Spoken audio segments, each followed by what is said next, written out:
For anybody that's on the phone, sorry for running over, running late. With that, I'll call the meeting to order. Starting with pledge. For anybody that's on the phone, sorry for running over, running late. With that, Mark, hi. I pledge allegiance to the flag of the United States of America, to the republic for which it stands, one nation, under God, indivisible, with liberty and justice for all. All right. So here we go. First, we're going to start with the public hearing. Do I have a motion to open the public hearing to discuss Smart Schools investment plan? So moved. Go to second. I'll second. All in favor? Any against? Okay. So the Smart Schools investment plan, Elliot's going to talk a little bit about the specifics, but we have money that is sourced from the Smart Schools Bond Act, and essentially this money can be used for several different areas of work. We have chosen some necessary upgrades to our video management system and our access controls. So we're working with a vendor to create this multi-phase plan, because we are working to do this in a way that is responsible and does not add to the tax base at all. So it's going to be phased out in a way, starting with our highest areas of need in terms of upgrades, so that we will grow the project along with having the budgetary support to do it. So Elliot will talk a little bit about sort of the scope of the plan and what needs to happen tonight to get this full shortly forward. It is primarily focused on safety and security. Yes, so there's certain upgrades and enhancements that need to be done. We are not highlighting any deficiencies that we are concerned about, but things that we have to maintain over time to make sure that our schools stay the safest and most secure that we can. Yep. So if the board remembers, back in, I want to say 2020, 21, the board made a significant investment in upgrading our video management system at that time. And that cost the district roughly $225,000 to $250,000 to upgrade the district-wide VMS system. As Caroline stated, the Smart School Bond Act was created or passed in 2014-15 school year to free up money specifically for technology solutions and/or safety and security innovations. So our project is kind of the intersection point of those two things, right? We're using a technology system that's going to migrate our VMS program into the cloud. It's going to create more secure but more ease of access as well. And it's going to migrate the full system campus-wide for very close to the price point we had 5 years ago, which is pretty impressive considering the cost of everything goes up, and we probably talk about that at every board meeting. We also have a prospective plan for further enhancements down the line that's already kind of preliminary quoted for us to explore in future budgets, whether that's through capital investments or other grant fund opportunities. This project, in order to be eligible as a Smart Schools Bond Act project, it has to go through nice approvals like any capital project would. Our footprint is pretty small in terms of like the actual physical work on site that has to happen. BBS architects are also involved. We have to get an architect or engineering firm to sign off on this plan. We can't just say, I'm going to spend $250,000 of free money and go do it. So the architects are reviewing the plans. We're able to do this whole project with the architectural review within our allotted $324,000 from the state. So it's pretty exciting stuff that we can make such significant enhancements to our access control system and our VMS systems. Those systems will now talk to each other, which we haven't had the opportunity to do before seamlessly. And it's just a pretty exciting project. Our time frame for this is roughly a 2-month planning and approval process. Should the board be in support of this, and we take into account any feedback we get from either the board or the community between now and the 27th, we would be asking the board to take action on this project at the next board meeting on the 27th. Once the board takes action, we will finalize the filing for the project with NYSED with the resolution and say the community supports it, the board blessed it, this is what we want to do, and that starts the actual project process. happy. Any questions or? Ellie, you said the last time it was updated was in 2021. I think it was either 2020 or 2021. I have to go back and look. These systems are rated to last 5 to 7 years. And so, I want to be very transparent about the money we spend here. We allocate $35,000 a year as part of our general fund budget towards safety and security enhancements for the district. That is a number that comes from the state. We're able to receive full reimbursement for the purchase of cameras up to $2,000 per unit. We're able to upgrade doors at $1,000 per interior door or $5,000 per exterior door. And that money is fully able from the state. And so we've very carefully and intentionally put that money into our budget, and we're able to make regular improvements to our camera system. So if you look at the initial investment that we made on a system that was supposed to last about this long, and every year, we're putting tens of thousands of dollars into enhancing it to keep it up to speed. We came to this point this year and we said, okay, so we're very close to that end of life, end of support. We're anticipating it coming in the next 24 months. And so rather than throw good money after bad and make another $20,000 investment into enhancing it now, and then another 25,000 next year, and then it goes bad and we need to replace the whole thing. We were really looking at getting ahead of that curve. And we happened to come across a vendor partner that specializes in these type of upgrades. And they were able to offer us a comprehensive package that migrates our whole system to the new platform in one shot. And then we can use that annual money to make those enhancements and chip away at that, other subset of work that we'd like to do. Can you cancel that for your research? Oh, okay. About that. Other questions or concerns? What portion of it is not covered by if any at all? It's fully covered. Oh. This is at $0 to the taxpayer. If you look at the document that was in board docs, our allotment from the state is $324,471. The project is going to cost us $296,000 to the vendor. And there's a percentage that the architectural firm is going to get, but it's not going to consume the other 30,000. They'll put us somewhere around 314, 315, thereabouts. Sorry, what's soft cost? I'm sorry? What's soft cost, the 28,000? That is for the planning of the project. So that come on site that assess coverage for cameras and the filings and all of that stuff. It's the background. Thank you. Any other There was questions? work that also needed to be done to file the smart school fund application related to this with the state. And that required work with their consultant for it to be a compliant. And all of that was within our 324. So zero cost to the tax, to our local tax. I mean, somebody paid for it in tax money, but it has no impact on the general fund or our levy. Thank you.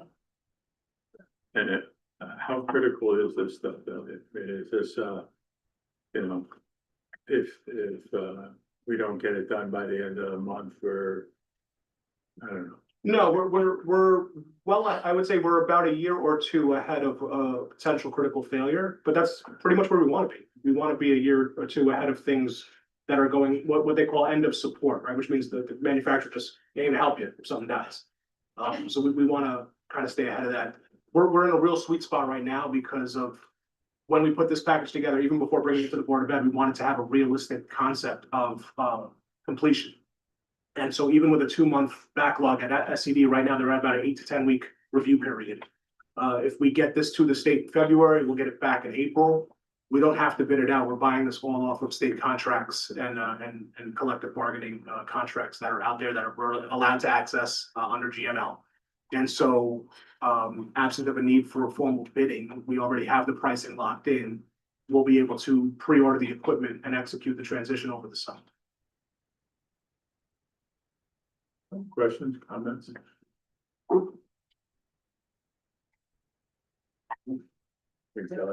Well, Thank you. No questions and comments from the public? Not about that. All right, do I have a motion to close the public hearing? So moved. Do I have a second? Second. All in favor? I, Any against? Very good. Next is consent agenda. Do I have a motion to approve the consent? Some moved. Do I have a second? Second. Anything anybody wants to discuss further and or possibly pull for executive session review? I don't think it needs to be for exec, but I have questions on number 4 and 7. Okay, or Okay, Okay, should I start? Okay. For number 4, the Model UN trip, reading the request and wondering if I'm assuming there's adult chaperones, but I don't see that mentioned.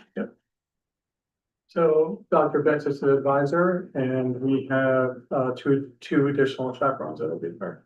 Okay, so 3 for the 20 students, okay.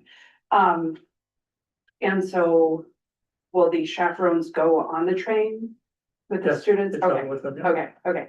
And then, after dinner, there's curfew listed.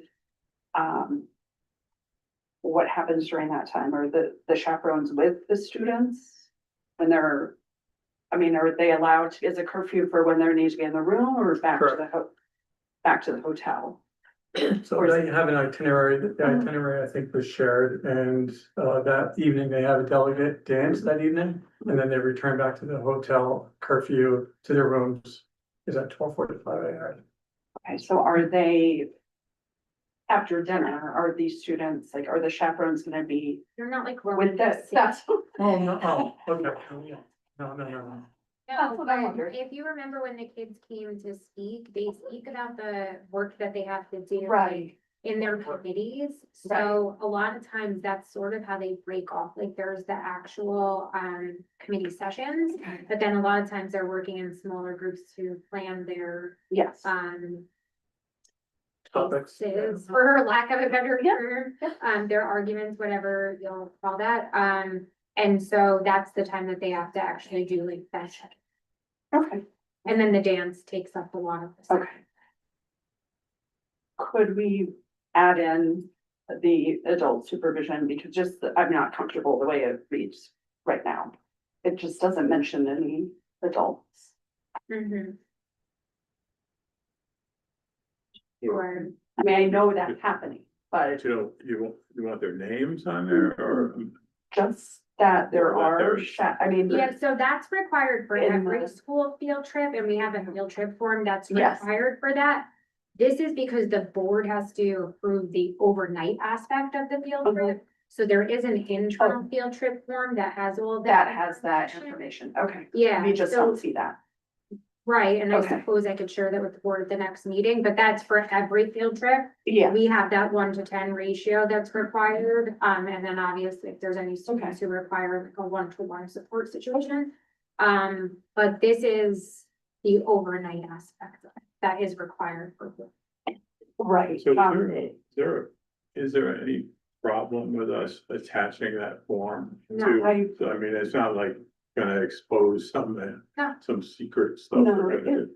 All right, then maybe that's what we should do. I've seen it attached in a couple others, so that's Yeah. all I was just making sure we're, Yeah, that's fine. okay. We can include that for the future. I think the only reason that this is probably necessary to do tonight is because the board policy does say that it has to be approved by the board 3 months in No, advance. I know. So that would be now, but Mhm. I mean, otherwise we can bring it back. No, it doesn't need to be brought back. And maybe But I would- put it under the administrative part, because I don't like. Yeah, we're gonna have a form out there that says these 10 kids are gonna be in New York City Yeah, the kids on are- these. No, the name, Okay, It would just. whatever's be the- on that form, as long as that form is like kind of. Yeah, it would just be the. right, And we also want to approve this with the, in the second line, that says the dates should be March 13th.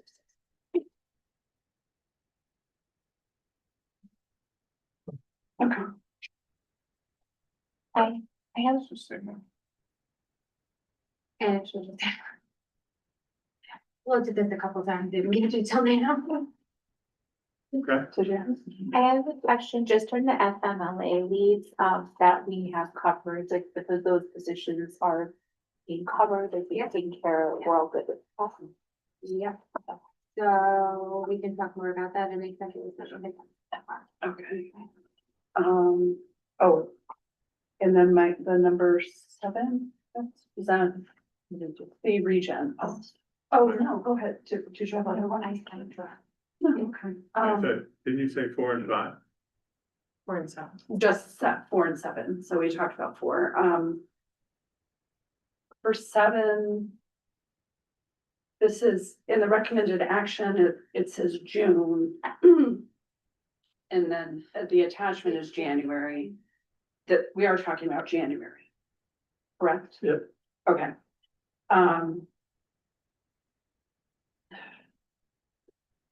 So midterms are next week.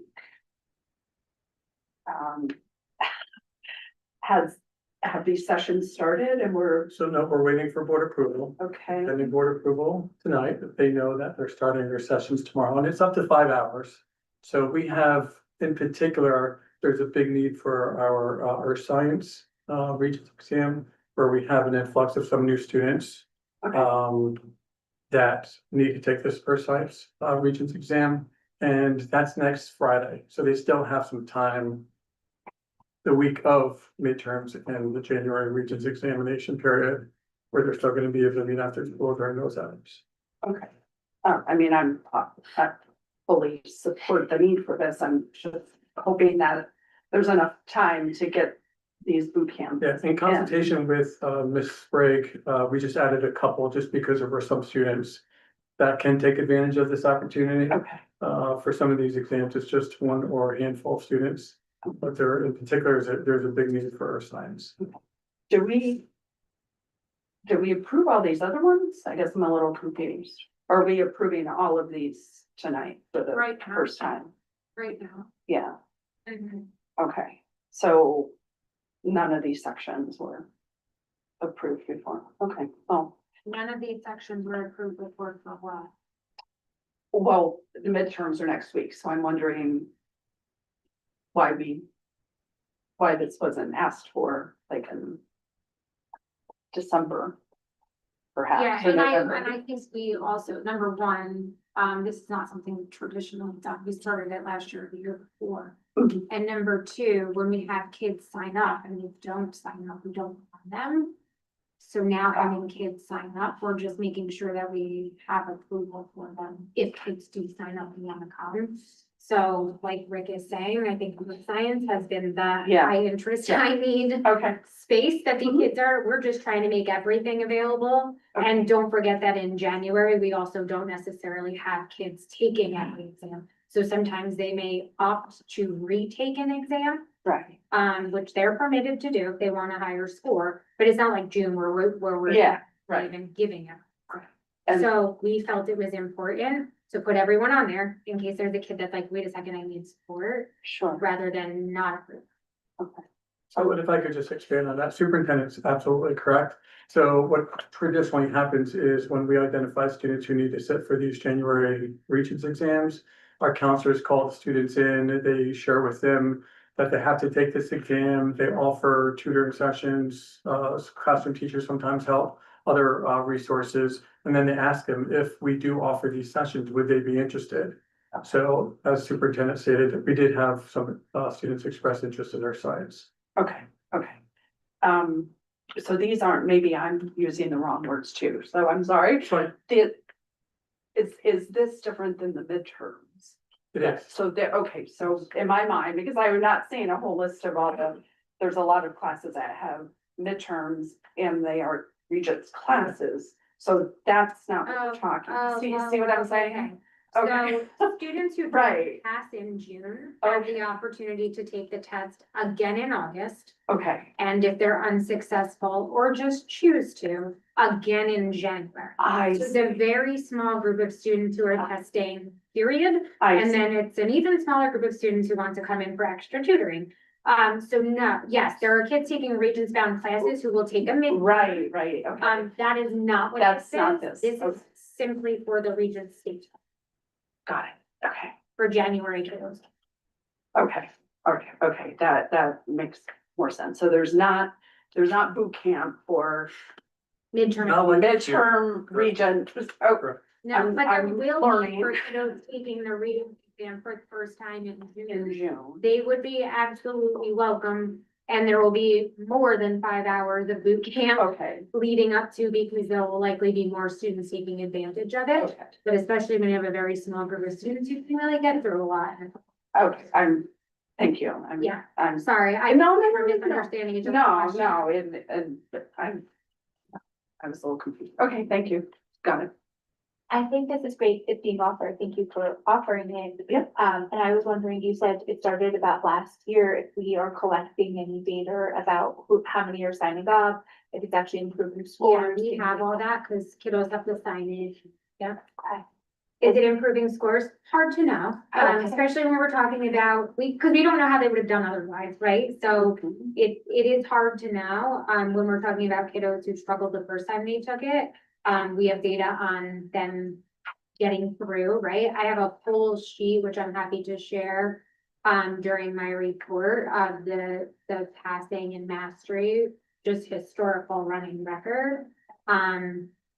For all regions and things, I'm happy to share that with you. But again, typically in January, it's a very small handful by subject of kiddos who either weren't here to test in June or were unsuccessful. Okay.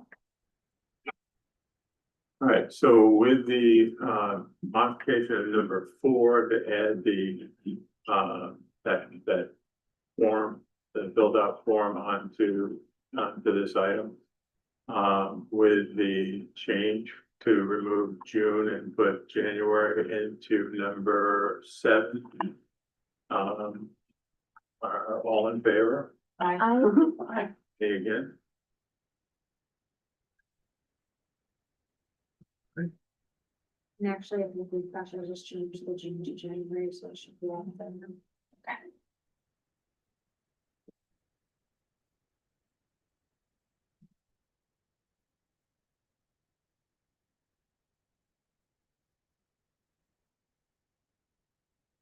Right, President, Vice President's report, the Dutchess County School Board Association met last Thursday. Actually Beth was there doing a presentation on where our district compares to all of the other districts as far as teachers' pay. That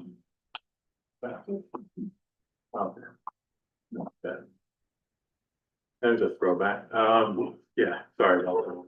So there was a discussion of more of the things like districts that are kind of in fear of dramatic aid differences or cuts. I can share the presentation with you all, but it basically shows where Millbrook starts, middle and end on teacher salary. They didn't have the CSEA, so I'm hoping that at some point we can get our hands on. And I mean, honestly, Millbrook looks pretty good. That always looks good at the beginning. The middle steps are where we sort of fall off because of we just have so many of them. But again, I'll send that presentation off to you all. And I think that's the only thing we're gonna need to do is talk about our next retreat. And again, I don't think we need to do like what we discussed earlier. And when we sort of put that out there, I think that should be done in public anyway, so. But then following that on, how do we take the next step? How do we get the review process worked out? I think that's gonna be the next retreat. Other than that, I think that was all I had. Chris, you got anything? No, I'm good. Caroline, the Tiffany. superintendent. Sure. So I have a brief presentation that I just want to talk about some financial information. And then I want to be able to just discuss a little bit about what we've been doing from September, really July, till January to just enhance our programming and what's going on in the district. So, if you want to just go forward, I think this is something that is, go back there. It's something that we just need to name because we're talking a lot about foundation aid and cuts of the federal government. You know, aid reductions and all the things, right? And so I think something that's really important to talk about is that that's not the only places that we're being. So we talk every year about our federal grants. So titles 1, 2, 3, and 4 have pretty specific targeted purposes. In the general education, or I should just say like in the broad education of students. So Title I is based on socioeconomic criteria. We have 3 buildings in the district that qualify for Title I funds. Elm Drive, Olden Place, and then middle school. So we last year in 24-25 were allocated $125,335. This year, it's just over $60,000. So when you look at that cut, that's a huge and significant hit. But what we also know is that we did not have an influx of, you know, extremely well-off families that offset our socioeconomic numbers. So somewhat arbitrary, right? Like if anything, we have more students whose families are struggling, and yet less money coming in for that targeted assistance, essentially. And so this money is often for the purposes of providing targeted assistance in academic areas, and that could look like a number of things. A lot of times we'll use it to, you know, support math, ELA, sometimes science. We sometimes have a portion of teachers' salaries who teach like an AIS class or something like that, that might be in there. It could be something about our summer program where we're doing that, you know, 12-month wraparound kind of programming. So it really all depends. Title II is professional development. Again, not an enormous hit to Title II alone, but we didn't really get that much money to begin with. Title III is for targeted support for English language learners. Our money actually comes through a consortium grant through Duchess BOCES. So it's one application that supports a number of school districts, and then the funds are allocated based on the number of students that you have, like proportionately for your district. And then Title IV can be used for a somewhat broad number of things: college planning, STEM, safety, etc. We've used this in some cases for some of our SEL programming, some of that, but again, not a huge hit. We also didn't get a whole lot of money to begin with. 611 are special education programming. So that's special education for students in the school age population. So that is considered from 6 to 21. 5 to 21 is typically how our programming goes, but there's an overlap between the 619 grant and the 611 grant. So kiddos that are 3 through 5 and then 5 through 21. So it's purely our 6 through 21 that are going to be 611, 3 through 5. That 5 is overlapped in both grants. So it's kind of tricky. But either way, again, you're talking about another $17,000 in special ed grant that we've been cut for a total of $87,000. Yes. I know you said like the first one, Title I is arbitrary. Do you get any sort of feedback on why that number is, you know, like Is less. No, I mean, the only thing that I can assume is that when we talked in the spring of last year, when we were creating budgets, you know, the federal government has cut funding, period, and this was actually a restoration of funding we thought we weren't getting. So overall, the funding has been cut. There is the application for those grants specifically is so incredibly voluminous and tedious, and I don't know if you've gotten specific feedback for why our numbers are what they So are. I did ask about, that when I was speaking with the state. Some of it is the way that we can represent our need. And we have fewer, families filling out the. That's the problem. Mhm. And so without that need, because we are providing free breakfast and free lunch, so parents don't have to. So if you remember at the beginning of the year, we had the survey that went out for in need to, offset costs for testing and whatnot for AP exams and things. And part of it is that that's another way for us to collect the information because parents don't have to fill that out to get the free, introduced lunch anymore. So that fed into it because specifically I had that conversation with the state, like, well, this isn't reflective of what our population is. Right, and so that's the factors that we know. The other factors are the untold story of the overall cut need and how that's being doled out to districts and states and, what have you. So this money flows through for every single one of these grants. We are required to appropriate money for our students in private schools. So in some cases, it's our students who are in private schools within our catchment area, and in some cases, it's our students who are in private schools wherever they may go, provided that the private schools agree to use the funds in alignment with the parameters of the grant. Sometimes they don't, they just opt out of it, because it requires work on their ends. And sometimes they do. For special education, they get a per pupil allocation regardless. And then they also get a per pupil allocation that we are able to say, well, our related service provider, like, for an example, for the special education, grants, because our related service providers such as speech, OT, PT, psychologists, our teachers, since we do all the special education evaluations and meetings, we essentially think of it as like writing it off on your taxes. We write off a certain amount of money saying, yep, and this is the cost of doing business here in the district kind of thing. But there's also a pure per pupil allocation that those districts get for educating our students. So in some cases, it's not actually money that's leaving, right? We're able to say this is how we're making out that money. But in other cases, it's money that's actually flowing through our district and being collected by these other private schools or agencies, depending on if they, for preschool, it sometimes is an approved agency, not a school.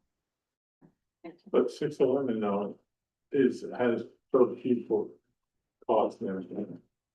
Yep. So, in our number of pupils in that program or in 611, hasn't that increased? Yeah. So is the amount of money per student that is increased, right? Yep, that's correct. So it's not any cheaper to educate these students, right? We're talking about high cost programming. It's not getting any cheaper to educate any of our students, any of them, regardless of what program they're in. But the reality is we are getting less per pupil from these grant sources for sure. And what I would also say is that there also was a legislative change. So previous to this year, when a child turned 21, they were able to finish the school year in which they turned 20. And now they are permitted to stay unfunded until the day before their 22nd birthday.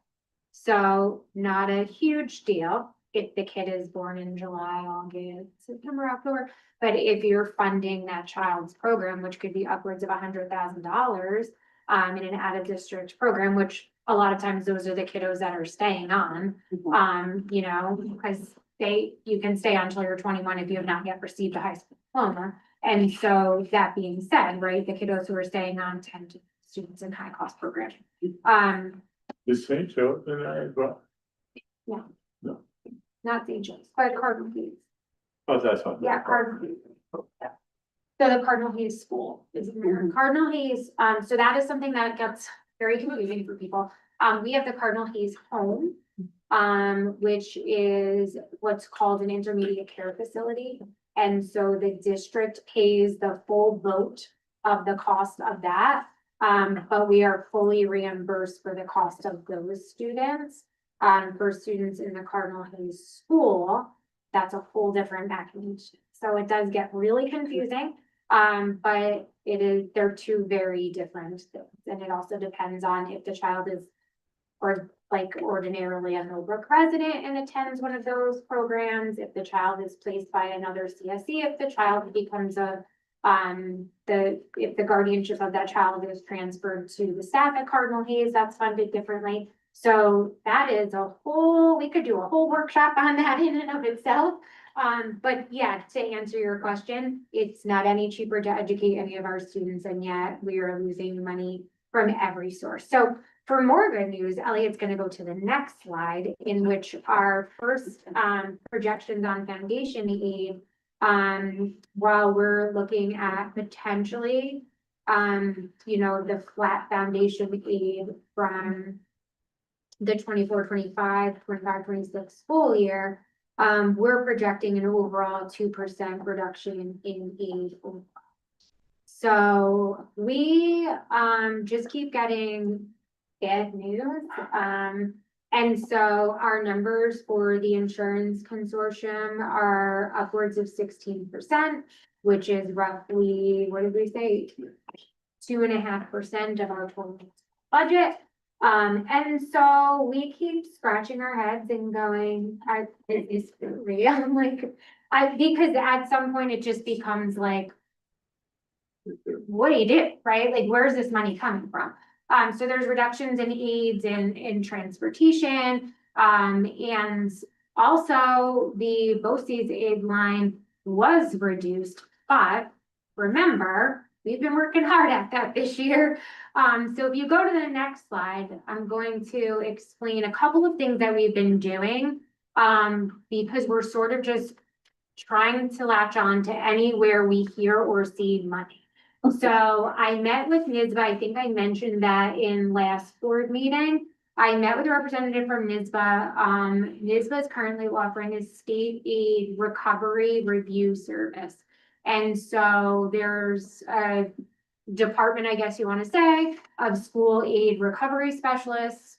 So they do a look back and they see, like, is there any that is recoverable in any of the areas that are listed?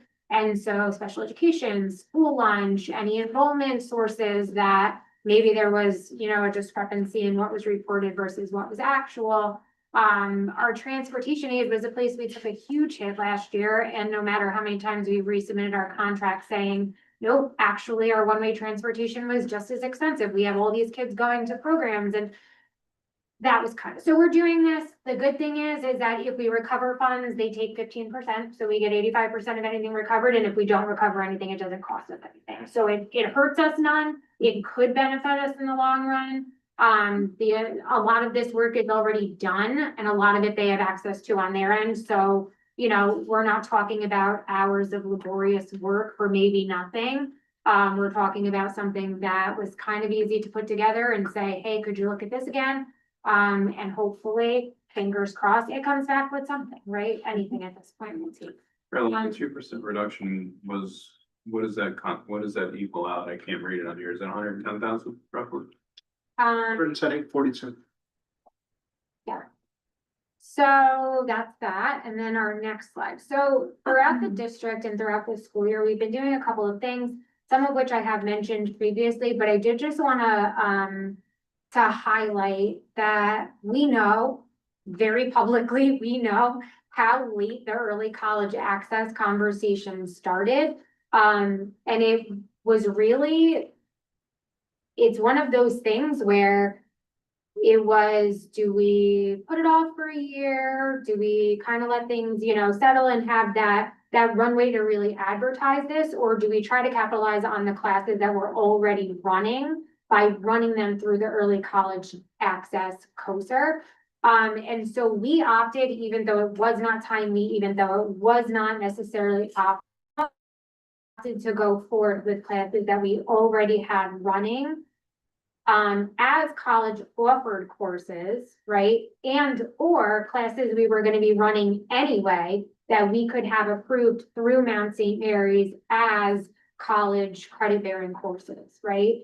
So there were a couple of classes that we were able to offer in the arts that normally would not have carried college credit, that we were able to offer for college credit and optimize experiences for kids. And also because of this closer optimized experience for the district in terms of the finances. So something really interesting is, and I think I mentioned it earlier, was we had the ability to sign Mount St. Mary's on and get a couple of more courses approved.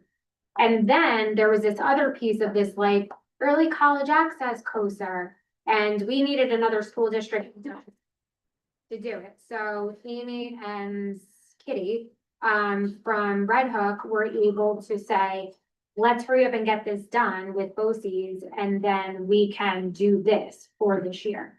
So not at all optimal, very last minute, but the benefit of this could be an extra $665,000, is going to be an extra $665,000 of salary benefits and costs that will then be aidable BOCES expenses coming back to the district, right? So we're paying this money anyway. These are teacher salaries. They're here, they're employed, we're paying for their benefits and their salaries.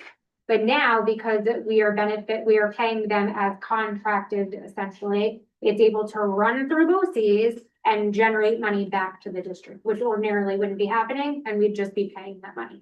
So the potential, we are still getting the actuals and factuals of how much this is going to be in specific aid costs, but it could be in excess of $175,000 once the aid is funneled through BOCES, and then BOCES takes an administrative fee, and then we get money back. But either way, I don't care if it's $85,000, right? It's money coming back to the district that we would ordinarily not be getting. Another thing that we've been doing to try and generate more revenue is one of the things that we have in some buildings is a small amount of space that can be allocated to different programming. BOCES requested 2 classrooms and 2 auxiliary spaces. So we have 1 functioning BOCES classroom at Elm Drive with an auxiliary space. They are paying rent for both of them. And we have 1 at Alden Place, which they were not able to fill for this year, but are filling for next year for the 26-27. And they are seeking an additional classroom in an additional building, which will likely be the middle school for the 26-27 school. And that's preliminary conversation. They could request more space. I don't anticipate that we would need more auxiliary space, but we may need another classroom for them. And if we are able to make that happen, they've been great partners, honestly, to work with. And so we would be willing to do that if we are able. And then we are in the preliminary stages of this, which is wraparound programming. So we've had conversations in the past.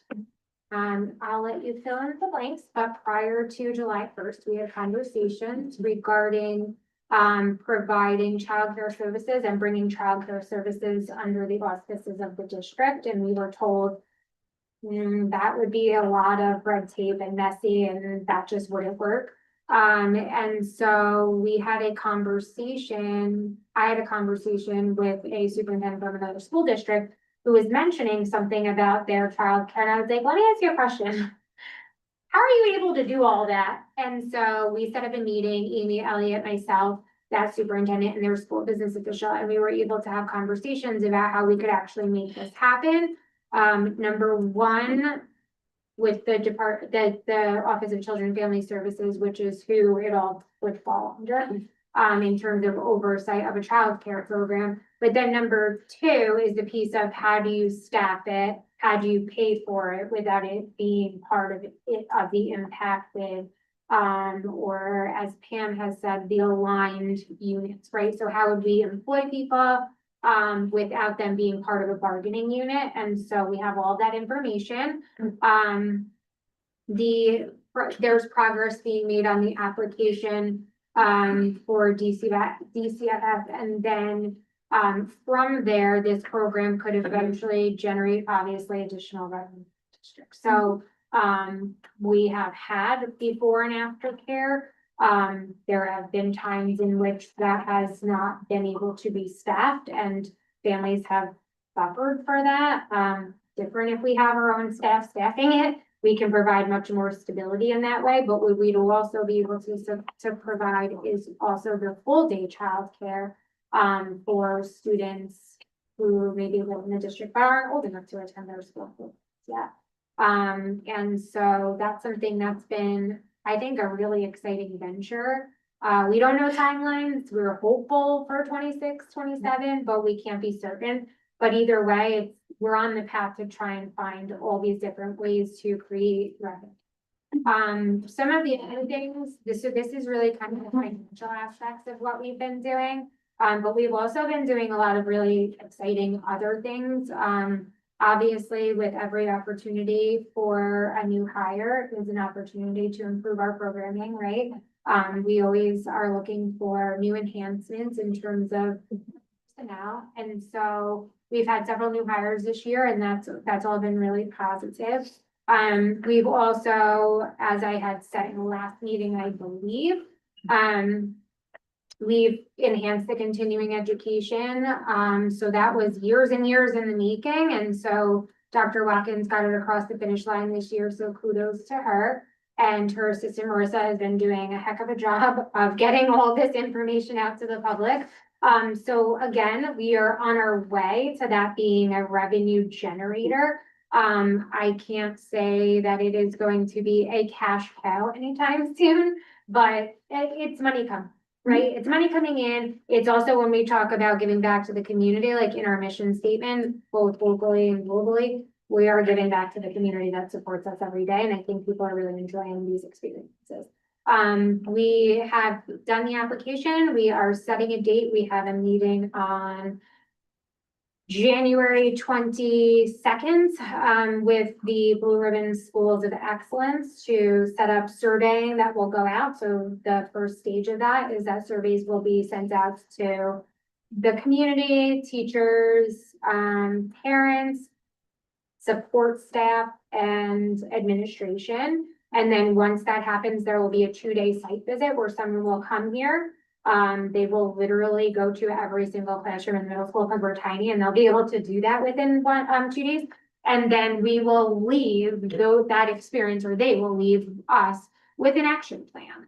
So preliminary conversations is that, while there might be areas that they are seeking for us to improve, they feel like we're right there and could easily be a lighthouse school by fall. So that's really awesome to be able to, they said that sometimes, schools take years. Recently, they had a school who just finished achieving lighthouse status after 6 years. So for us to be able to apply, and for them to say, well, there may just not have been this, you may already be doing it, we'll see. But we feel like you'll be across the finish line by fall is really an amazing. It's a really big feather in our cap. So our goal is to start with the middle school. Quite honestly, because it's a school to watch and we already have a lot of the data and whatnot ready to go. So it made the application process a little bit easier. So we started with the middle school and now we're looking to expand, and eventually our goal is to have all 4 schools be there. That's the goal. I know Amy's going to talk about this, but we are a model school for some of our programming, which we're really proud of. We just had the Marlborough School District come and observe our pre-K program with lots of positive feedback. I know Amy can share more about that when she does her report. One of the things that has been consistent and ongoing is our safety and security, our efforts in safety and security, not just here, but also the way we're impacting the region. So we are right now, we are sort of the model school for safety. Our vendors are PNW Regional Safety Services. Is using us as a pilot school for a lot of their audits and programming because, number one, they feel like we have that relationship where they can come in here and do this. But number two, because we keep saying, no, come here, we want to know how we're doing, right? Come here, give us a baseline, we want to improve. And so because of that, we've spread our efforts in some of the work that we're doing outside of the district. So for an example, in October, I myself, Alonzo Montana from the Sheriff's Department, and Bob Bloom, who's a retired teacher from Hyde Park, we are the chairs of the Dutchess School Safety Advisory Council. And we did a big seminar at BOCES. We had 7 counties represented. So even though it's a Dutchess County thing, we had 7 counties represented at this full day safety learning experience. I've also done, last month on December 9th, I did during the Lower Hudson Council of School Superintendents meeting, I arranged a full safety seminar for them as well, with a follow-up after Friday's meeting this past Friday on reunification, and have been supporting other schools with their reunification plans as well, just collegially, because safety matters, right? Like we hear too often, it doesn't matter whose school it is or whose babies are affected. We hear too often of really concerning things in school. So we're all kind of in this together. We are ahead of the curve in terms of DASHO's law, which is the new cardiac response. We are finishing up our drills in all of our buildings, which we're required to have annually. And so we're finishing all of that up. Our template for alignment with the expectations for timelines for cardiac response is being used by many districts across the region, because we were the first ones to create it. And like with anything else, as long as you're going to use it for the good, we will share, right? That's how we are good. We've also been doing some physical enhancements just as we found things. I know John has fixed locks at the high school, the magnetic fire door holds, the reset keys for our fire panels. So whenever we see these things as we're going through our exercises, we know that there's something that needs to be done, and then our phenomenal maintenance team goes ahead and does it. So we appreciate that. And then 2 of the other things that we've worked on, which have physical impact. One is Amy took the lead and applied for an innovation land grant. So it's kind of a peculiar grant because it doesn't provide equipment for innovation, but it provides furniture and stuff for innovation. Sort of a strange focus, but if they're going to give away money, we're going to take it.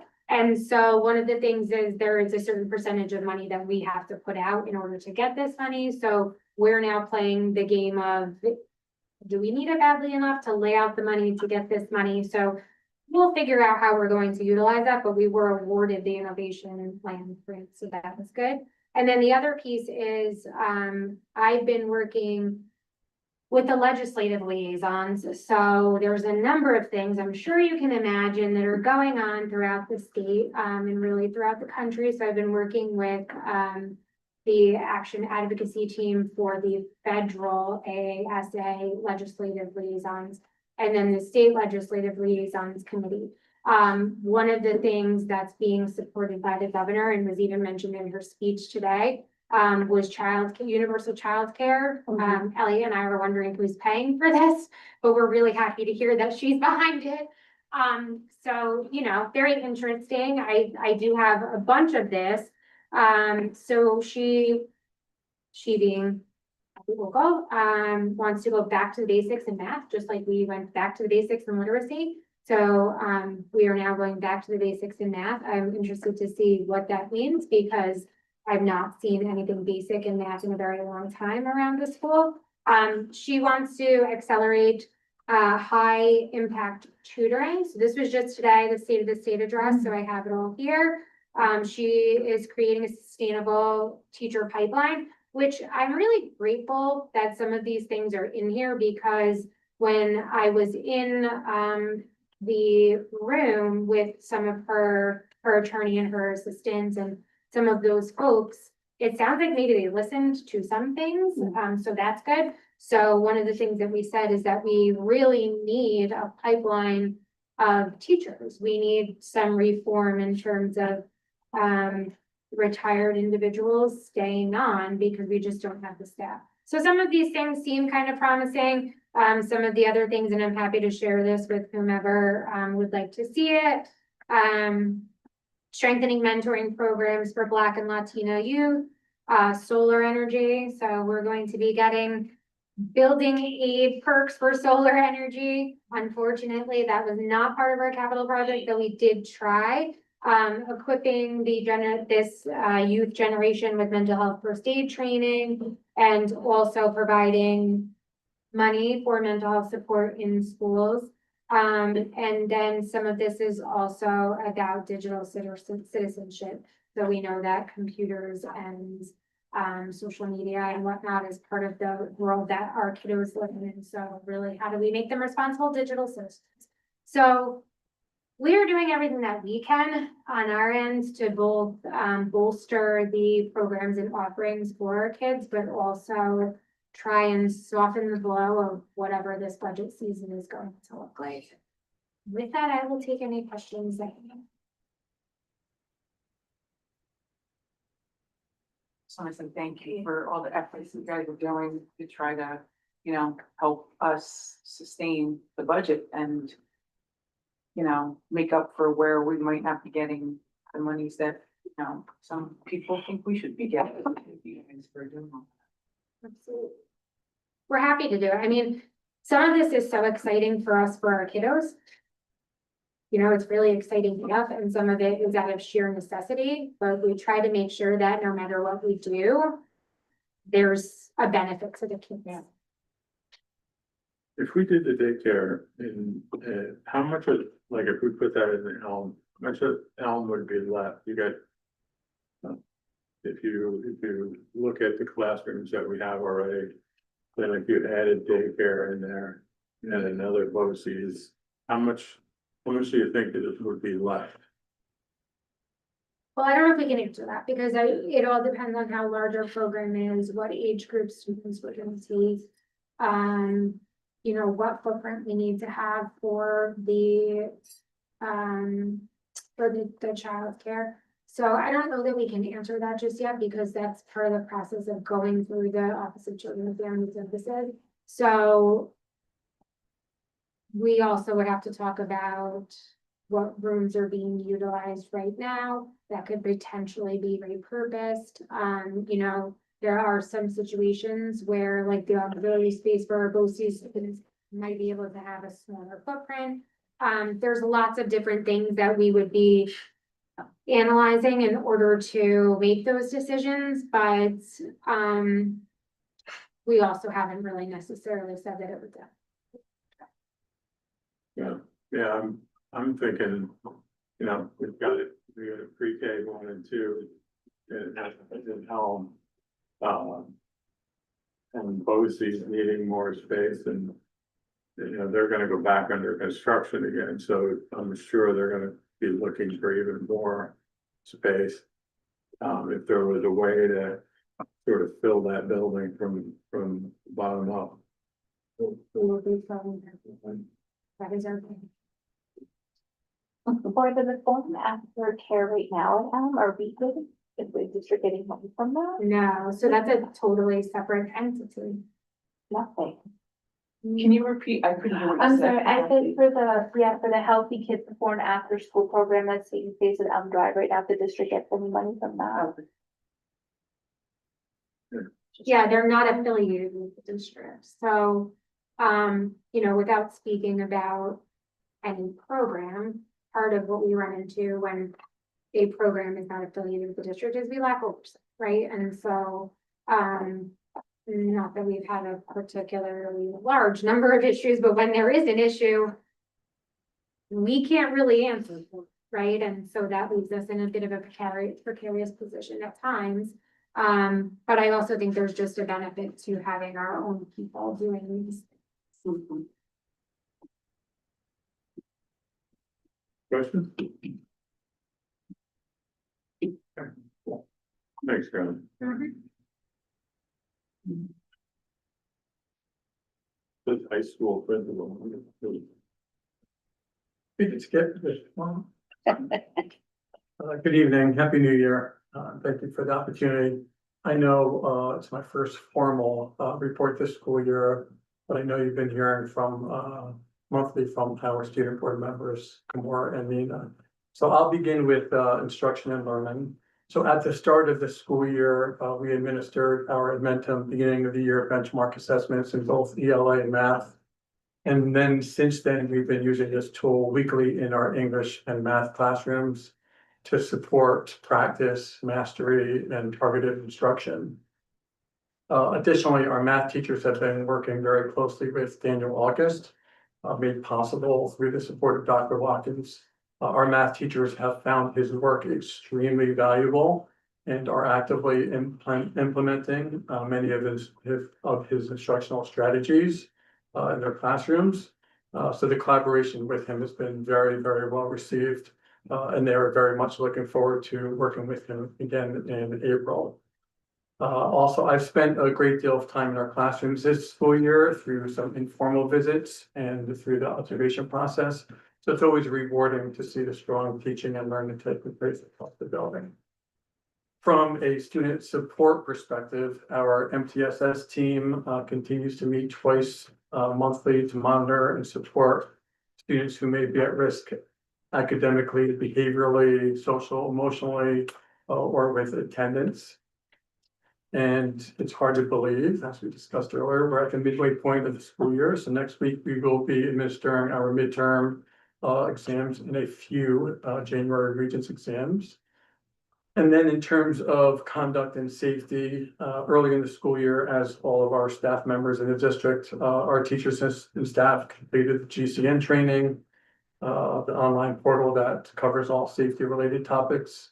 In terms of our drills at the high school, we've completed all of our required drills up to this point, including evacuation drills, shelter in place drills, hold or medical hold in place drills, and lockdown drills. We have 2 remaining drills for the remainder of the school year, and they'll both be lockdown drills during the 3rd and 4th marking periods. And then additionally, our high school safety team will be assisting Elm Drive for the reunification drill that they're going to be holding in the spring. And then superintendent spoke a little bit about the cardiac emergency response drills. We have a scheduled drill at the high school on February 9th. And then just quickly, a few special highlights, and I think it's been mentioned before, but I would be remiss not to congratulate Mr. Dunninger, our band director, who was recently recognized, or I should say honored, with the VFW Bronze Citizenship Medal for his ongoing support of our nation's veterans. So congratulations, Mr. Dunninger. Our Interact Club in several classrooms participated in meaningful field trips connected to classroom learning and community service this school year. So that's been really fun. Additionally, and although some time has passed, the winter concert and art showcase was again highlighted with our exceptional talent of our students. So congratulations to all of our students. And fall sports concluded successfully. Winter sports are underway, and we always encourage our community to come out and support our student athletes. And then lastly, looking ahead, our 10th grade students, interested in attending CTI BOCES will be taking a field trip for some orientation on January 30th. Additionally, we're excited for some upcoming events, including the NHS induction ceremony. Now with your approval, our Model UN trip, and it's going to be our 23rd annual Model UN trip. So I appreciate your concerns, but I assure you that they will be very busy and there will be adequate supervision. Also, we're looking forward to our senior trip in late April. We'll have our AP examinations in May, as well as our prom, and then before you know it, it will be end of the year exams with our regional examinations. With boot camp. With your approval. So that's my report. Thank you for the opportunity to share, and be happy to answer any questions.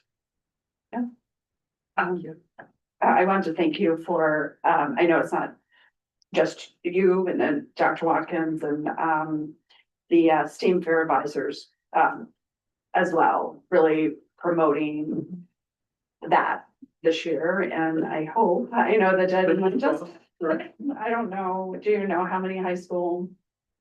Students Yeah, are, I do know our yeah, teachers have been discussing it with their yeah. students, so that's. but thank you, I know, I've seen that for months and, you know, whether it, hopefully it will help, but, thank you. Of course. And then, I was just wondering, under conduct safety, there's a lot of, staff training and mostly about staff, but, without going obviously into any name details overall, we're almost halfway through the year. How's, student conduct at the high school? How's that going so far? I appreciate the question, and I guess I should thank you for the full-time dean of students, because Oh. Mr. Gilroy is outstanding. And I'm sure you've seen from the discipline reports. Find some wood here, but the school year has been going extremely well. Culture in the building is very positive. Kids are very cooperative. As you know, we've had minimal suspension, so it's been very, so far, half of the school year, we have half the way to go, but it's been great. It's been great. Great. Awesome. Yes. Thank you. Are they behind the real? Somebody. Very good. Don't jinx it. Don't jinx it. Wonderful. Been great. Thank you for asking. Question? I have two questions, please. In the first bulletin about Admentum utilizes benchmark assessments, do you have any resulting information from that as to, and what is that comparing from last year? Is that comparing from the first quarter? Yeah, so I appreciate the question. So, and it's always very difficult at the high school level because some students don't necessarily take that assessment seriously because they know it doesn't count towards any grades, beginning of the school year. But we do utilize it. And then from then, as I explained to you specifically in our English and math classrooms, each student this year is they have their targeted instruction path. So we use exact path to monitor and help them meet where they are.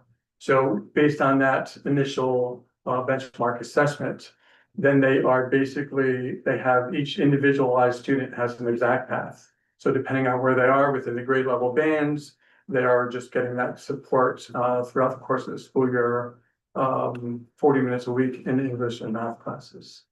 So that's a little different from years past. So we didn't have that tool that we didn't utilize last year. We just administered the beginning of the year assessment. Classroom teachers have that data, kind of like look through and compare it to their classroom data. We had the middle of the year benchmark assessment and then end of the year benchmark assessment.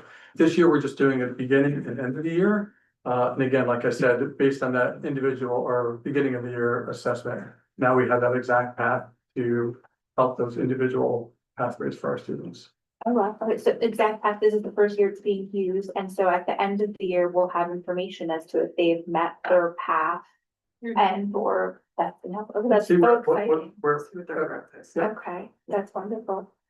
Thank you for answering that. And my second question about classroom, visitation observation, you were mentioning that the culture seems to be really great and the team of students is doing a great job, but anything that stood out in the observations or anything that you think like we should change this or improve on this that maybe the board needs to assist on, or anything that really stood out that was really positive?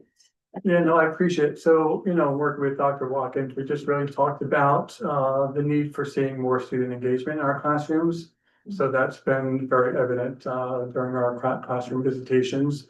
And then as I shared earlier with like the work with Daniel August in terms of the instructional strategies that he's working with our math teachers specifically, and they're implementing those tools in their classroom. So just, building off those professional development opportunities and focusing on those building goals.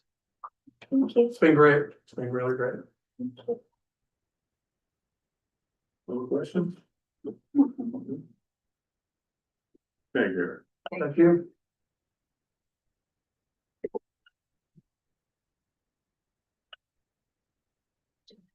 Facilities report. I'm gonna let everybody warm up a little bit. Good afternoon, everyone, and Happy New Year. I just want to thank the entire facility staff for, the snow and ice. We got hit pretty hard in the season. So got a long way to go.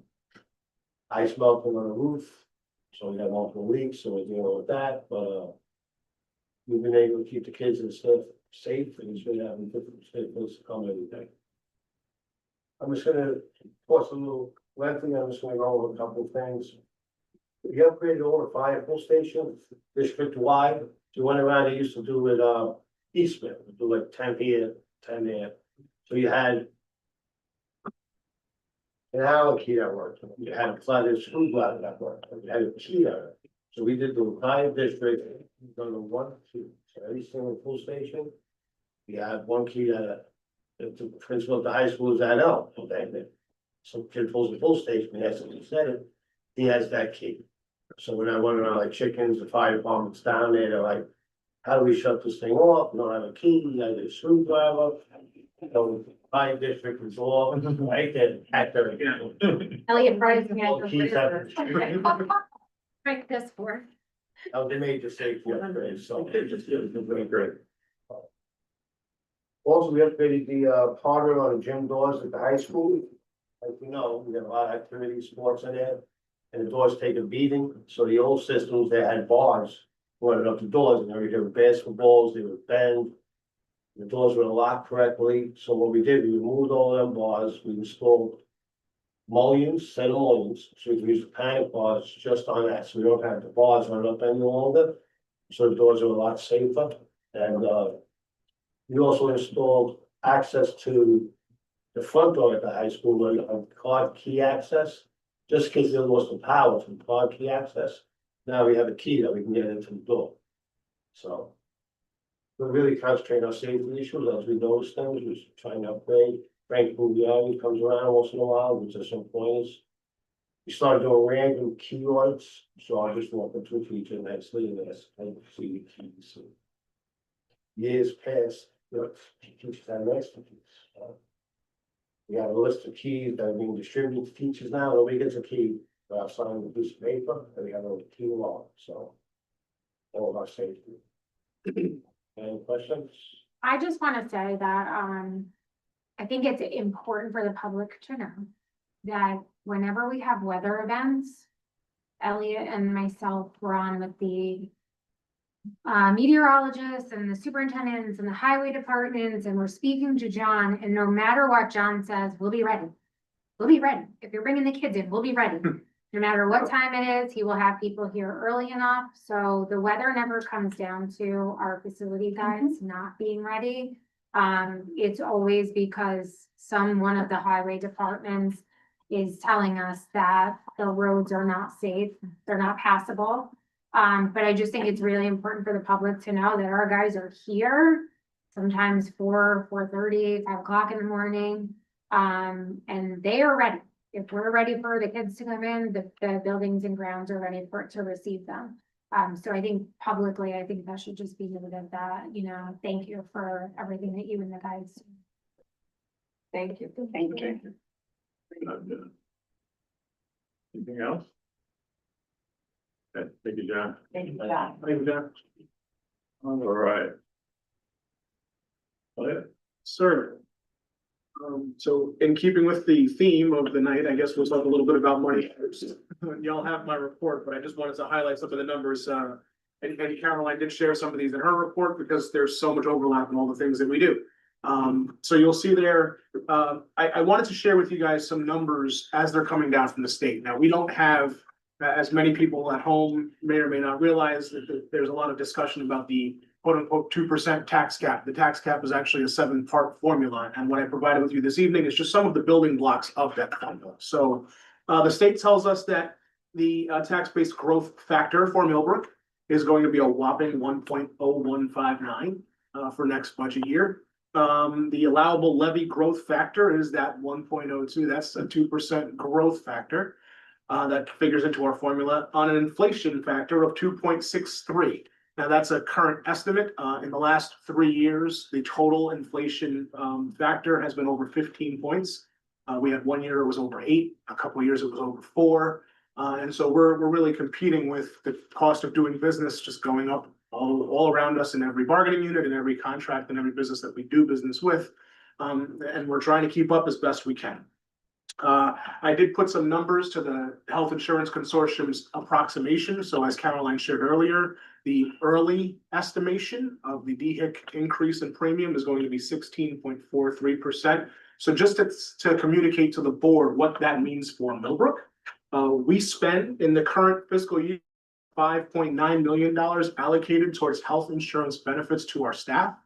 If this 16.43% increase comes through, roughly 16.5%, that would increase that number to 6.8 million, a difference of roughly $890,000 or 2.5% of our current annual budget. So as our treasurer often accuses me of doing cloud math in my head, I'll just spit some numbers out at you folks to think about. The average increase to our bargaining unit labor costs is somewhere between 3 and 5% a year. The cost of our health insurance is going up 16.5%. The state is saying that we're allowed to grow by less than 2%.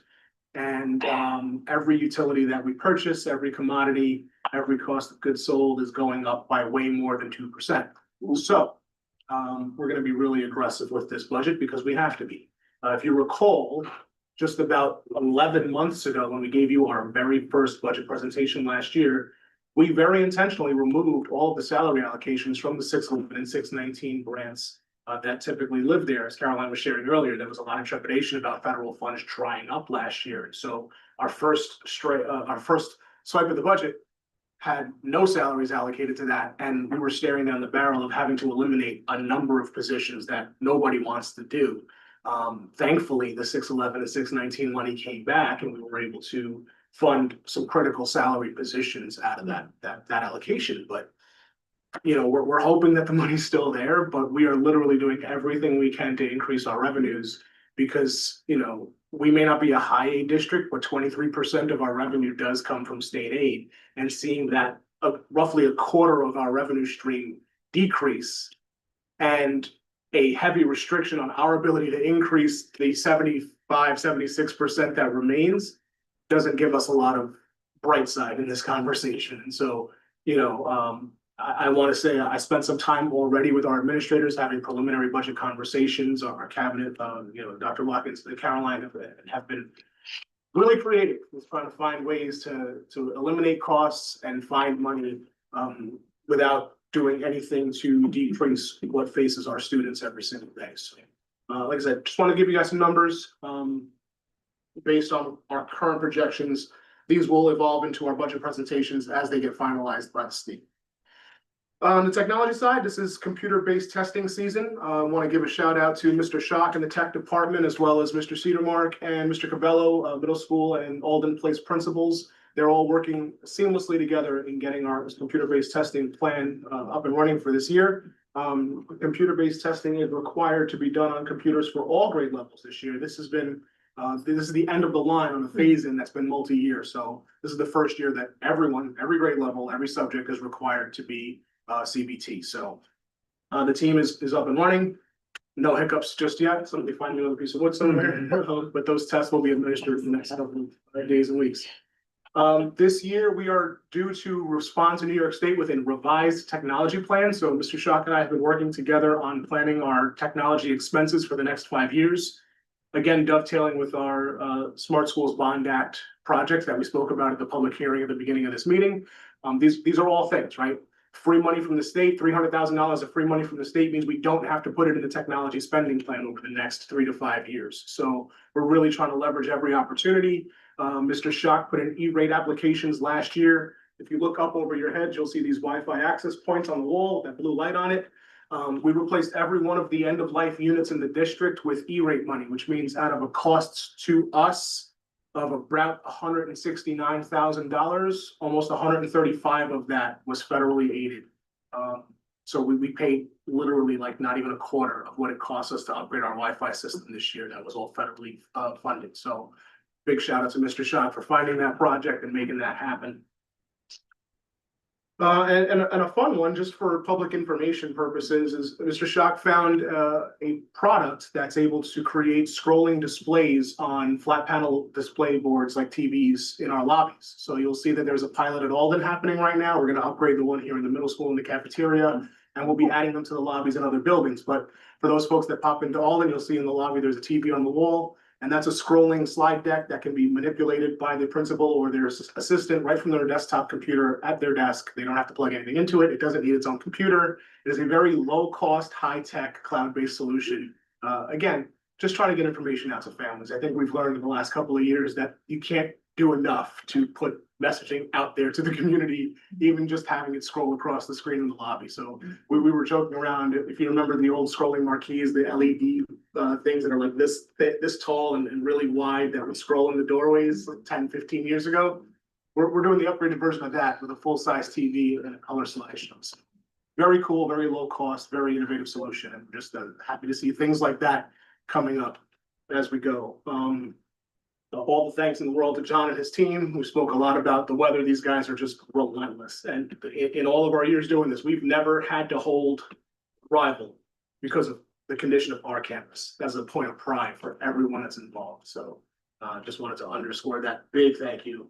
And then I just wanted to give the board an update on our capital project plan. So I'm very intentionally putting the schedule in every one of my board reports so that if you miss one, you can come back to it and see it. There's updates to it. So we wanted to get phase 1A to Albany at the end of December. We missed it by a couple of weeks, but that was very necessary to do some additional testing and surveying of our property. We had gentlemen from the architectural firm here over the winter recess, just spot checking, double checking, rechecking, making sure that our hazmat situation was exactly where we needed it. Our land surveys, our property conditions were where they're at. And so those plans are going to SED next Wednesday, the 21st. We're still on track for an April 1st submission for phase 1B. Hopeful that the EPC will be following very close behind that. And so we are still on track for some work to be done this summer potentially, but heavy construction beginning in 2027 and going through summer of 2028. And just, we have 82,000 square feet of roof deck to replace on this building alone. It's hard to do that in a 10-week period, and so that is probably going to be done over the 2 summers, 27 and 28. Now, we had a project team meeting this afternoon earlier today, and we just started talking about how important it is to coordinate the different phases of this work. So we're doing, in very simple language, we're doing HVAC upgrades, boiler upgrades, and a roof replacement. Sounds pretty straightforward, except we have to run pipes for the HVAC system along the ceilings. And we can't run those pipes along the ceilings until the ceilings get replaced, and the ceilings don't get replaced until the roof gets replaced, and the boilers can't get replaced until the pipes are in, until the roof gets done. And so there's a lot of if-then that happens with the coordination of this process. Our design team is on top of it. They're very much looking at every detail of when can we do this? When can we do that? The reason why the windows are part of 1A is because there's not a whole lot leaning on the window product. And once the windows are done, it'll create insulation that'll just improve the condition of our buildings even before the new system goes up. And the other caveat to this that I think it's important to share with the board is that when you're doing an HVAC project, whether in heating or cooling, and in this case, we're doing both because regulations now require both high and low temperature regulation, is you have to run the system for a full season before you close the project. And so we're going to say substantial or significant construction is going to happen over the course of summer of 27 through the 27 and through summer of 28. We're hopeful that big chunks of this project will be brought online in the 28-29 school year. But because of the need to run these systems for a full season, in order to troubleshoot it, work the kinks out, get the warranties taken care of, we're probably not going to close these projects until the fall of 2030 school year. Okay. So it doesn't mean it's going to take that long to do the work, but I just want to be very clear with the board about the time frame that we're looking. This is a 5-year endeavor when it's all said and done from approved vote to final closeout. We also had our financial planners on the call today. And so they're looking at our debt service plan, and it's affecting us immediately. It's wild to have the, yeah, we'll be done in 5 years, but it matters now. And it matters now because there's exceptions to our tax cap formula that include allocations for capital expenditures. And we have to make sure that what we projected to spend 2.5 years ago when we designed this project is still on track to the community. the good part or the good news for the community is we're sitting on over $12.5 million in cash to put towards this project. We've barely spent any of it because we're still in the very early stages. And so we will not be increasing taxes to the community to pay for the bonds that cover the delta between the 12.5 and the total 60 million until we incur the debt. And so that debt's probably not going to be incurred for maybe another year or two beyond what we thought it would be initially. So we're working with our financial planners to just kind of make sure that our debt service for existing debt is managed carefully and balanced so that we don't have a debt spike when all this construction hits at one time. So they're looking at possibly reallocating some of our existing debt to smooth that curve out a little bit so that we don't, wallop the taxpayer. Just because realistically, just because there's an exception to the formula that allows us to increase taxes doesn't mean we want to spike them to our community. That's not fair to our taxpayers. So we're going to do everything we can to keep that curve as flat as possible. Questions? Elliot, you said that the proposal was set a couple of weeks to make some adjustments. Is that in the grand scheme of things gonna set us back, or is that okay? It's still on? Which proposal? I'm sorry. I'm sorry, you said that the initial proposal is supposed to be due in December. There's a few weeks late. Oh, for the NICED submission. Yeah. So sorry. Phase 1A, NICED submission. It dragged a couple weeks. Right. So SED right now has an 8 to 10 week backlog, which means we're going to get this stuff back from the state, hopefully end of April, between April and May, depends on how much feedback they want, right? So when we send this plan to the state, what we're going to do is they're going to send the blueprints, then bid specifications. They're books that are like yay thick. All the things we want to do. And then that's written by our retained architects and engineers. Then state ed has their own architects and engineers who perform like a quality review. They go, hey, Millbrook, you can't put that there. Move it. Send it back to us, and our architect says, okay, we can't put it there, we're gonna move it to here. And they redline it and they send it back. Okay, you're good to go. So hopefully that back and forth doesn't take too long. But the question is like, is it gonna hinder us significantly? And I'm gonna say no, only because once SED approves the design, then we go out to bid. And that bid's a multi-month process, right? And every school district in the state of New York wants their construction window to be July to August, right? That 10 weeks to end of June to before Labor Day, or Memorial Day to Labor Day, or June to Labor Day, let's get it done. And so for the things we want to do, like we can't have class with no windows in the room. So that's the kind of stuff that has to happen when nobody's home. And I don't anticipate being able to get that out to bid and then back and then reviewed and awarded and materials ordered and construction happen between May, June, and July.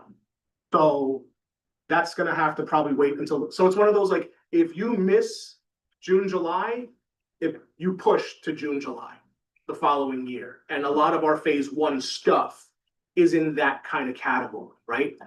But there were discussions about anything that we can build in parallel doing it off season. So we're building our bid specs to allow us to do second shift work. So, in a very plain way, if the design for this room is to replace the heating unit behind you with one in the ceiling, then I can put pipes and I can hang the one in the ceiling and not affect that one as long as I don't change the direction of the water feeding that to this.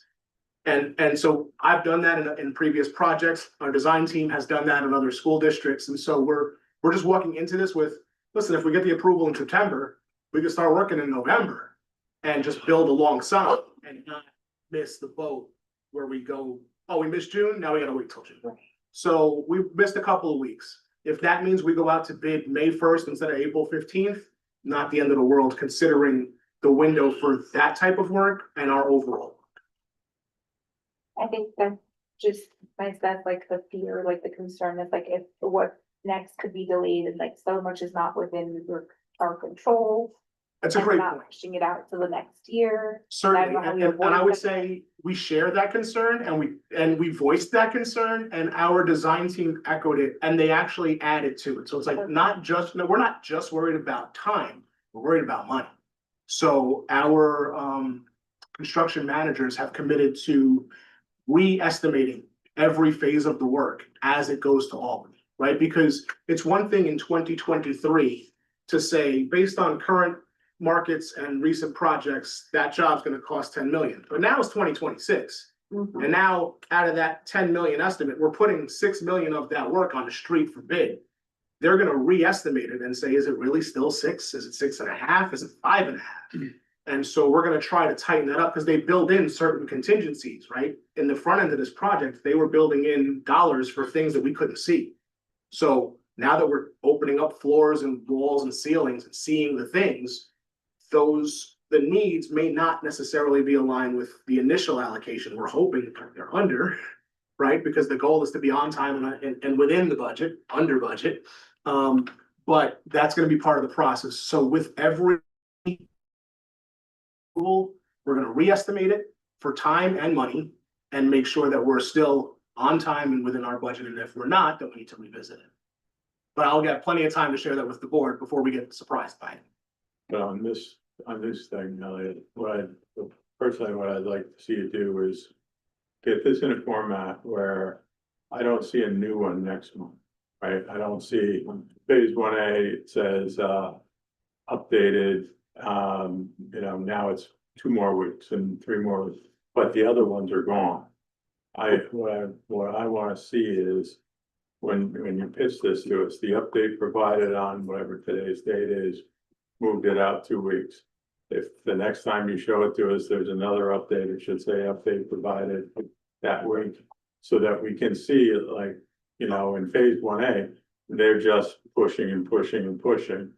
I'll keep the trend history built right into my report reports so that every month you have it. And then, as we go to bid, which will be in a few months, hopefully, once the bids are awarded, I'll recap with the board the budget allocation versus the awarded bid. I just don't want to prejudice the bidding process, so I'll do it after the fact.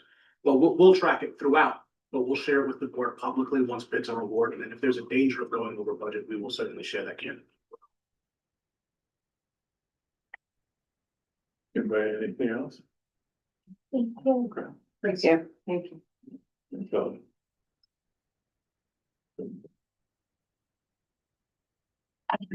All right. Amy? Yeah, we're good. Okay, so I will truncate mine a little bit. You have my report. Just a reminder, and I can bring up some indexed cards that were available in all the main offices and were mailed out for continuing ed with the QR code. We have some of repeat sessions that were very popular, including sewing and music.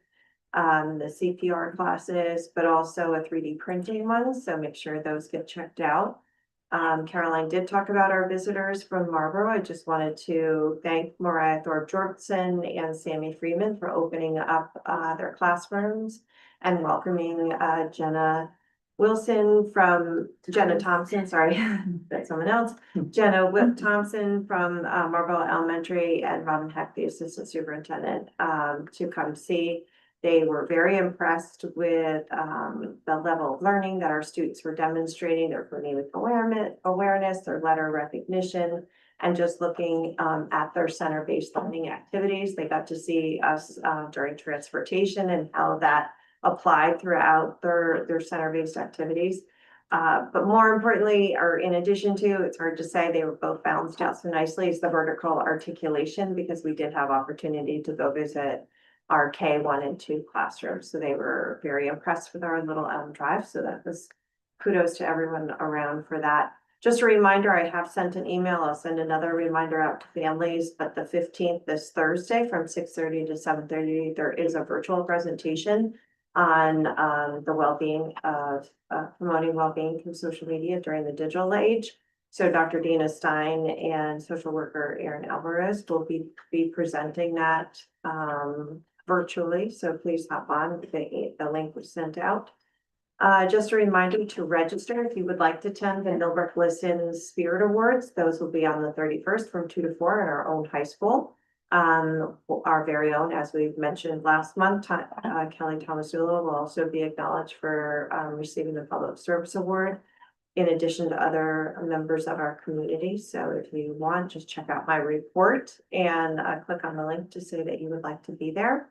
just a continuation, you'll start to see some yellow cans in each of the buildings. John has been helping just to figure out a way to secure them to make sure they don't blow over. This is part of the Next Trex Challenge. So if you've been to the Millbrook Library and you saw that they had earned a Trex bench, they got that by collecting plastic to be recycled.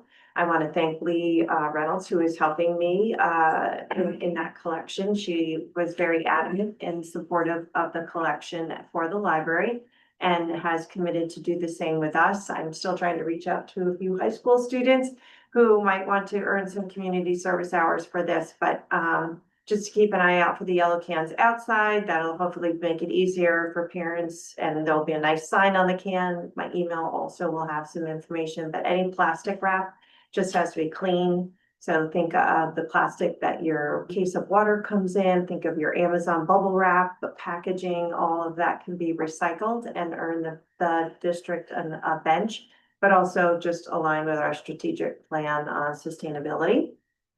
So more of that to come once the cans are available, and additional email information in my presentation.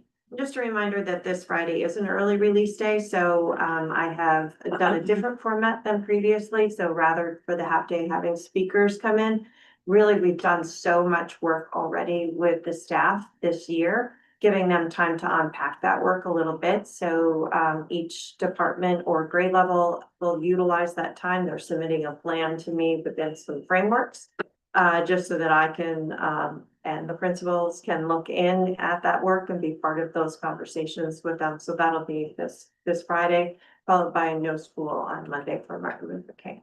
So, any questions?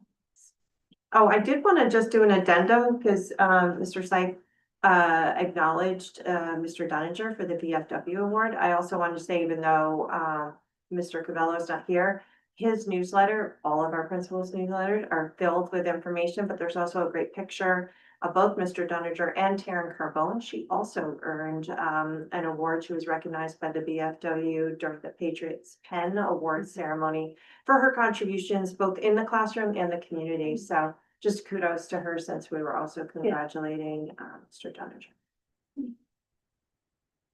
Yes.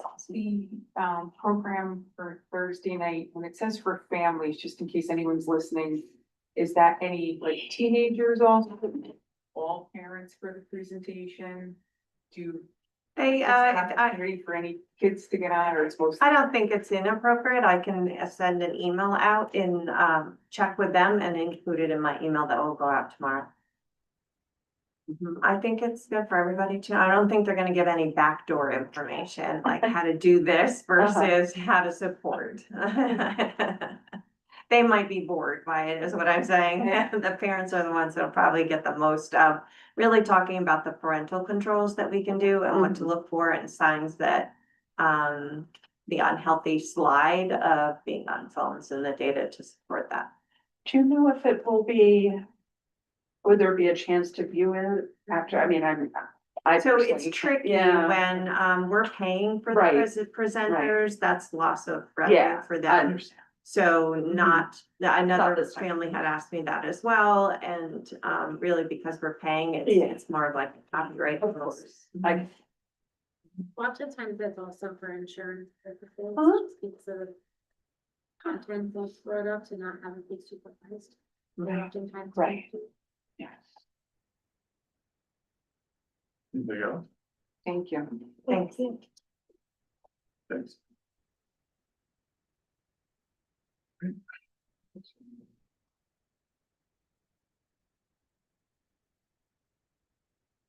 Your agenda, items, guys, no deal. Vote. This is from Peter Jolaro. Hi Perry, happy new year. As you know, enrollment in MCSD has been declining in recent years according to the NICE website. K-12 enrollment decreased from 796 in 2023 to 750 in 2024 and 718 in 2025. At the same time, taxpayers continue to make significant investment in the district. I'm interested in understanding what strategic long-term planning the board is engaged in to thoughtfully manage this decline, specifically how the district is working to reduce inefficiencies and unnecessary expenses while continuing to invest in strong educational programming. For example, is the current core building footprint still the most appropriate and sustainable model given current and projected enrollment? Recent capital project would suggest that long-range planning in the past may not have fully anticipated today's realities. I hope this board can learn from those experiences and take a proactive, careful approach so that future decisions serve best both the students and staff.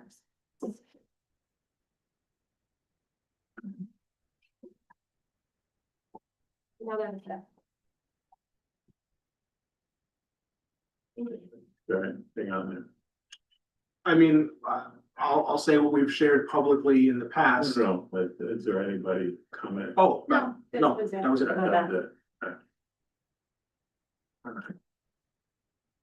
All right, so let's, that next month, let's answer, or not next month, next meeting. Let's, put together some of the highlights. Yeah, with that, we're gonna go to executive session, hopefully. Just so anybody who's listening on the phone, meeting is not over because we go to exec session. There's things that we have to discuss there that we may have to come back and take action on. So if you're interested. With that, do I have a motion to go to executive session? Go second? Second. All in favor? Anything against? All right, thank you.